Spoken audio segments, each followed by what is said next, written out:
सांगलीत उद्यापासून 3 दिवस रंगणार निरंकारी संत समागम सोहळा.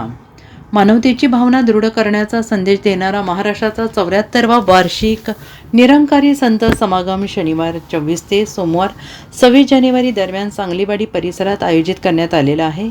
सद्गुरू माता सुदीक्षाजी महाराज आणि निरंकारी राजपिताजी यांच्या पावन सान्निध्यात होणाऱ्या या भव्य आध्यात्मिक सोहळ्यासाठी देशविदेशातून लाखो भाविक सांगलीत दाखल होणार असल्याची माहिती महाराष्ट्र निरंकारी संत समागम कमिटीचे अध्यक्ष शंभूनाथ तिवारी यांनी दिली. शंभूनाथ तिवारी म्हणाले, सांगली परिसरातील सुमारे 320 एकरांच्या विशाल मैदानावर हा संत समागम पार पडणार आहे. याकरिता देश विदेशातून सुमारे 3 लाख भाविक सहभागी होणार आहेत. समाजात वाढत चाललेल्या मतभेद आणि नकारात्मकतेला दूर करून प्रेम, एकत्व आणि मानवतेचा संदेश देण्याचा या समागमाचा मुख्य उद्देश आहे.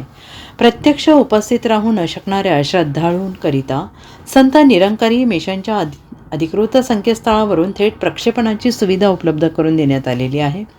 समागमाच्या आयोजनासाठी 28 डिसेंबर 2025 पासून तयारीला वेग आला आहे. संत निरंकारी मिशनचे सेवक दल आणि स्वयंसेवक अहोरात्र परिश्रम घेत आहेत. 30,000हून अधिक स्वयंसेवक लंगर सेवा, आरोग्य सुविधा, सुरक्षा व्यवस्था, वाहतूक नियोजन, स्वच्छता, पार्किंग, मदत केंद्रे, कॅन्टीन यांच्यासह सर्व मूलभूत सुविधा पुरवण्यासाठी कार्यरत आहेत. समागमाच्या 3ही दिवशी दुपारी 2:30 ते रात्री 9 वाजेपर्यंत मुख्य सत्संग कार्यक्रम होणार आहे. विविध श्रद्धाळूंचे प्रेरणादायी अनुभव, संत कलाकारांची भक्तिमय सादरीकरणे आणि सद्गुरू माताजींची प्रवचने यामुळे संपूर्ण परिवार आध्यात्मिक होणार आहे. ठिकाणी महाराष्ट्राचा 59वा निरंकारी संत समागम या सांगली येथील सांगलवाडीमध्ये 320 एकराच्या एरियामध्ये संपन्न होणार आहे. आजूबाजूला 50 एकराचं पार्किंगचं एरिया केलेलं आहे. हा समागम मुख्य रूपाने 24, 25, 26 या 3 दिवसामध्ये संपन्न होणार आहे. 27 तारखेला सामुदायिक विवाह होणार आहेत आणि संध्याकाळी गुरुवंदनेचा कार्यक्रम होणार आहे. या ठिकाणी या 320 ग्राउंडवरती साधारण 1.5 लाख भाविकांची राहण्याची, जेवणाची, आंघोळीची सर्व प्रकारची व्यवस्था या ठिकाणी केलेली आहे. आणि या ठिकाणी उपस्थिती अपडाऊन करून साधारण 5 ते 6 लाख संतजन या ठिकाणी उपस्थित राहतील अशी अपेक्षा आहे. माझ्या वतीने मी महाराष्ट्रातील तमाम जनतेला आवाहन करतो की आपण सर्वांनी हा जो महायज्ञ या सांगलवाडीमध्ये होतोय, या महायज्ञामध्ये सामील व्हावं.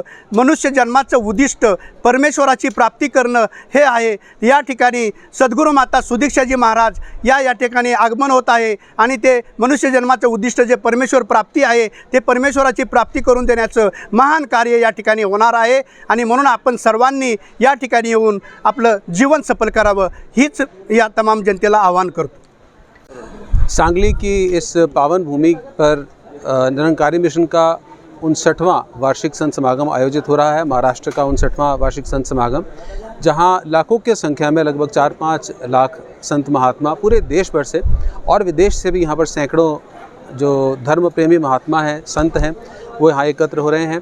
और सद्गुरु माता सुदीक्षा जी महाराज की कृपा से यहाँ पर ये संत समागम हो रहा है 3 दिवसीय 24, 25 और 26 जनवरी 2026 को. और उसके अगले दिन 27 तारीख को यहाँ पर सामूहिक विवाह का भी आयोजन होगा, जहाँ पर 60 से ऊपर लगभग अभी तक जो रजिस्ट्रेशन हुआ है, तो जोड़े जो हैं वो पढ़ने सूत्र में बंधेंगे और बहुत सादगी के साथ, कोई इसमें ज़्यादा खर्चा नहीं होगा, बहुत सादगी के साथ वो विवाह संपन्न होते हैं सद्गुरु के आशीर्वाद से.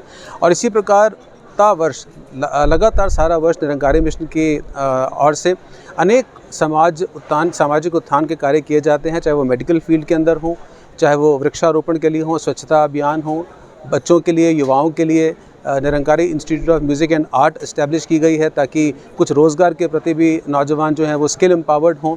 और बुज़ुर्गों के लिए, महिलाओं के सशक्तिकरण के लिए अनेकों कार्यक्रम किए जा रहे हैं ताकि हम रूहानियत और इंसानियत का एक सुंदर एक उदाहरण कायम कर पाएँ संसार के सामने. और इस समागम का उद्देश्य भी यही है कि मानव को मानव हो प्यारा, एक दूजे का बने सहारा. Bureau report, SBN Marathi, Sangli.